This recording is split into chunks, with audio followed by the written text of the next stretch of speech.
মেধাকে প্রাধান্য দিয়ে বাংলাদেশ পরিচালনায় জুলাইয়ের আকাঙ্ক্ষা বলে মন্তব্য করেছেন জামায়াতে ইসলামের আমির ডাক্তার শফিকুর রহমান। তিনি বলেছেন, এই নীতি পথ দেখাবে নতুন বাংলাদেশের রাজনীতিকে। রাজধানীর মিরপুর 10 নম্বরে এসএসসি পরীক্ষার কেন্দ্র পরিদর্শনে যান জামায়াত আমির। কেন্দ্রের বাইরে অপেক্ষমান অভিভাবকদের সঙ্গে কুশল বিনিময় করেন তিনি। বলেন, এসএসসি ও এইচএসসি এই দুটি পরীক্ষা শিক্ষার্থীদের ভিত্তি গড়ে দেয়। আজকের পরীক্ষার্থীরাই আগামী দিনের বাংলাদেশ গড়ে তুলবে।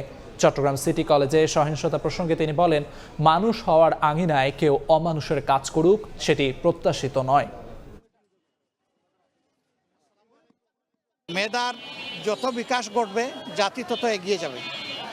আগামীতে আমরা আর রাজনীতিকে প্রাধান্য দিয়ে সরকার পরিচালিত হোক, দেশ পরিচালিত হোক, এটা চাই না। আমরা চাই মেধাকে প্রাধান্য দিয়ে হোক, যেটা জুলাই আন্দোলনের অন্যতম দাবি ছিল বা প্রধান দাবি ছিল। ওখানে যাবে তারা জ্ঞানের চর্চার জন্য, ওখানে যাবে কেন তারা রক্ত ঝরানোর জন্য। এই রক্ত যারই জড়ুক, সে তো আমারই সন্তান। আমি দেখতে চাই না যে ও কোন দলের। মা বাপ কাউকে রক্ত ঝরানোর জন্য ওখানে মানুষ হওয়ার জন্য পাঠিয়েছে।